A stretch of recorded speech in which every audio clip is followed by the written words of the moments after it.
I'm going to show you how to sharpen your paring knife on the Tormek T-1 Power Knife Sharpener.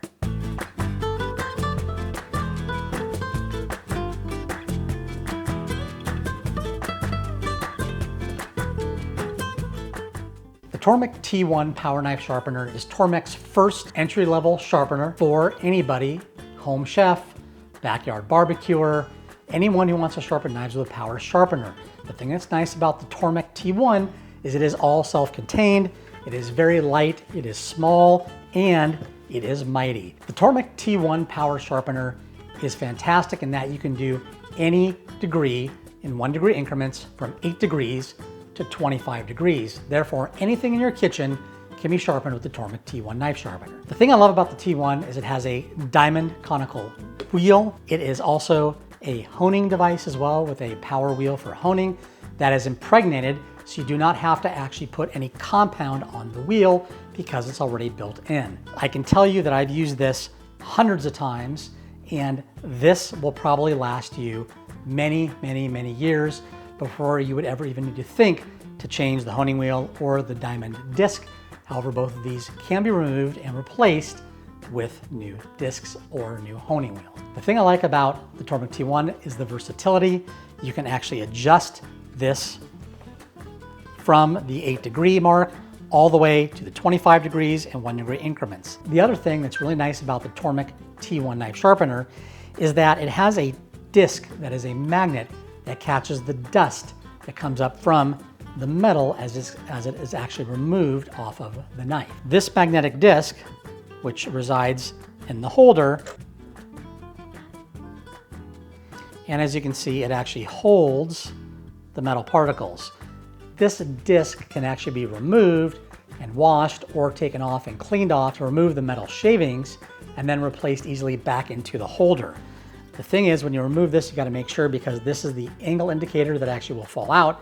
It's actually designed such as it's not really going to sit in there. So all you have to do is basically slide it back in, and then there's a guide on the bottom right here that you'll actually place the angle indicator back on and then tighten it up and you're ready to go. Now in this case, I know this knife is 15 degrees. I'm going to show you how to check the degree on your knife with the Tormek T-1 knife sharpener so that you can make sure you're sharpening it at the same angle. Now you can change the angle from the knife.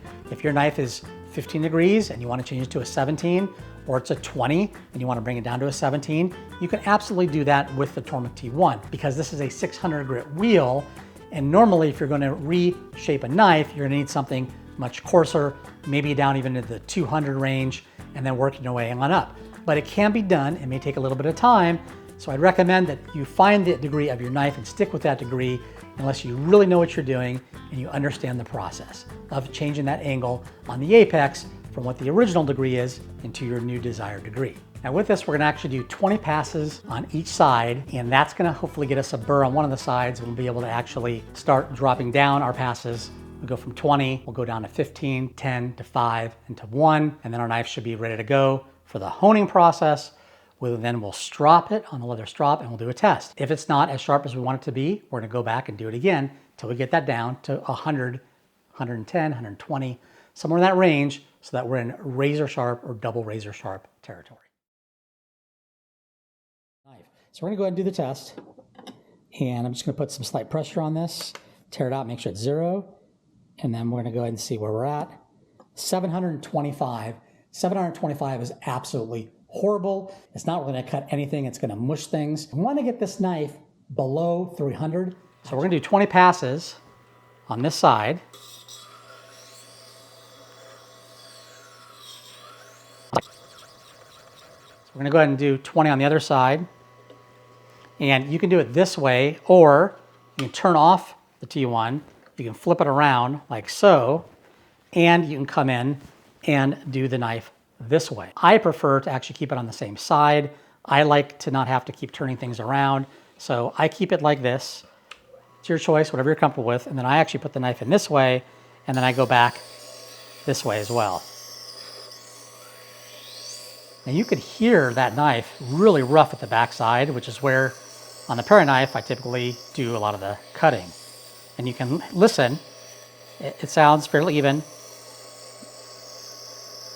and you hear a lot of grinding back there. That's because that's probably one of the worst parts of the blade. So you can also focus back here and just stay on that back area because the front sounds pretty good.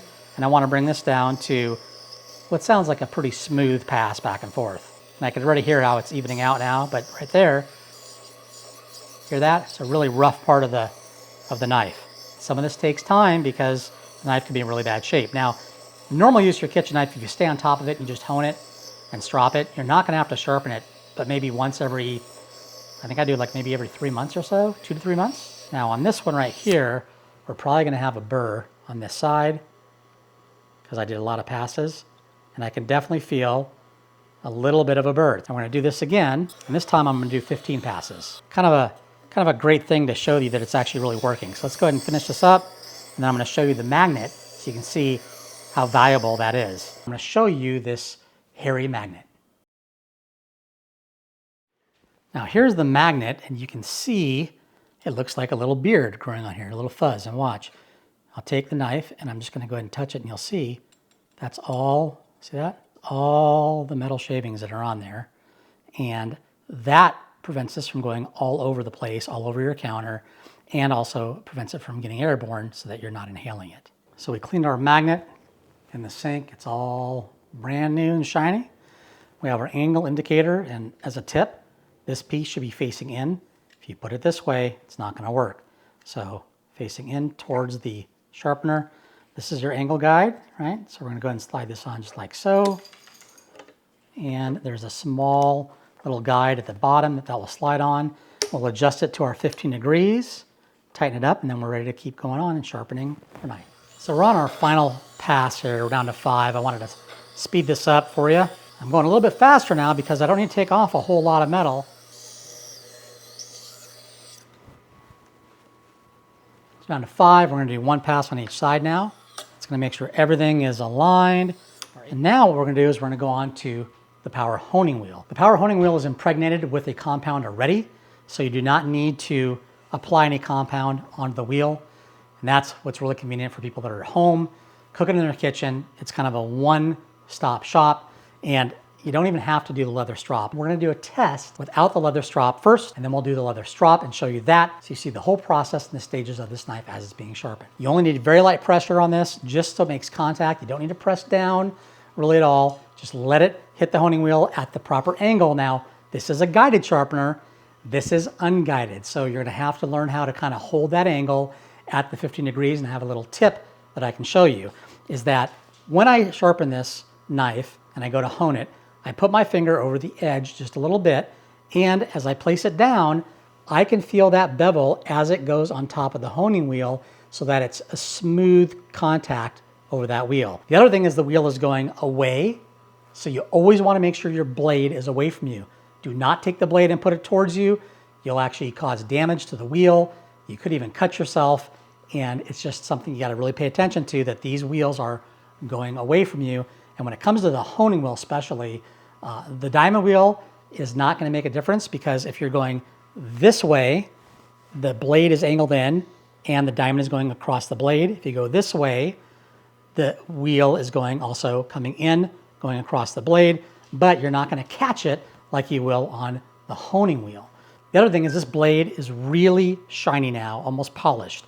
So you can see this, and what I do is I align this up with the light so that I can see the bevel on this side, and if the light shines, I take it and tilt it just a little bit forward so that shine goes away. That's the perfect angle for the hone. So I will then put this down, and I see the light goes away, and I just run it really lightly across here. You're taking away the micro abrasions. You only need a couple passes, and that's really about it per side, and that will hone the knife. You don't need to spend a long amount of time on that to do the honing process, because again, we're not sharpening, we're honing.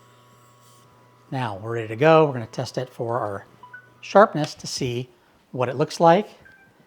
And by the feel, I can already tell touching this, that just setting it on my fingernail, it's dug in. I can't even like slide it across at all. Some people say they do the 45-degree angle test and they put it down at a 45-degree angle and try to do it. My test is straight down. If you can go straight down and just set it on there and you try to pull it this way and it doesn't move, it's gonna be pretty damn sharp. So remember, we're looking for something in the hundreds. This was up around, what, 758, I think it was. So let's go and take a look and see where we're at. So now we're going to go ahead and do our test.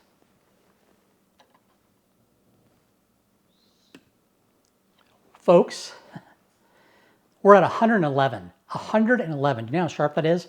Check out this chart that I'm putting up on the screen, and you're going to see how sharp 111 is. So we went from almost 800 to 758 down to almost 100 just on the T1, and that is why I absolutely love the Tormek T1. And I'm going to go ahead and show you the leather strop and see if that number drops down even more. And now we're going to go into our leather strop. I'm not going to get into leather stropping because that's for a whole other video. There's a lot to it, but I am using the Tormek PA70 compound on here, and we're going to go ahead and strop this probably about a dozen times, and then we'll do another test to see where we're at.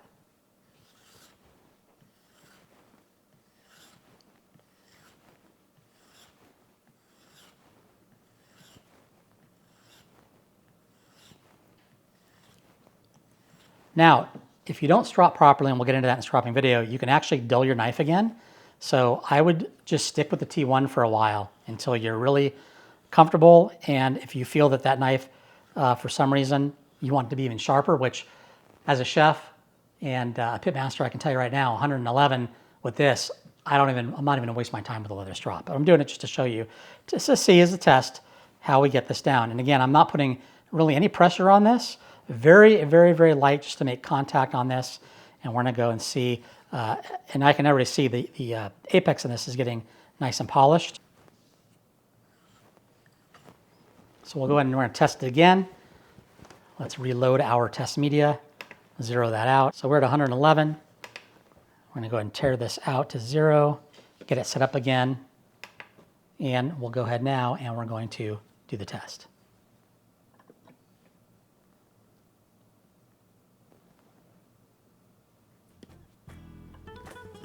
99. I am now below 100 on this paring knife. You've seen it here.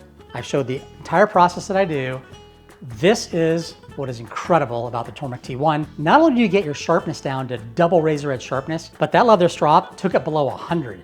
Now, I know for a fact, because of my experience with my sharpening in the kitchen on all of my kitchen knives, I could get this knife down with the Tormek T1 and stropping with my process, which includes some other strops and some other compounds, down to 50. And to be at 99 is just incredible. I would never even bother going beyond that. But this is now so sharp that it will absolutely cut your finger off, no problem. So be extremely careful. Make sure you keep watching my videos, especially on the Tormek knife sharpeners. I'll be doing the Tormek T1. I have a new Tormek T4 I'll be doing some things on, and this is really for the layman, for people that are using this in their kitchen. I'm not a professional knife sharpener, nor do I pretend to be. I have learned a lot from people on the knife forums, and I'm continuing to always learn. And I can tell you this is the easiest power sharpener or any sharpener I've actually learned to use with the incredible effectiveness that comes with the sharpener without doing anything else. I hope you enjoyed this video. Drop a comment, tell me what you would like to see when it comes to the Tormek T1. I've got cleavers, we've got other knives, brisket knives. I'll be doing a whole bunch of knives on the T1 and taking you through my entire kitchen knife series and relate that to the Tormek T1. Please drop a comment. Hope you enjoyed the video, and we'll see you on the next one. Smoke on, baby!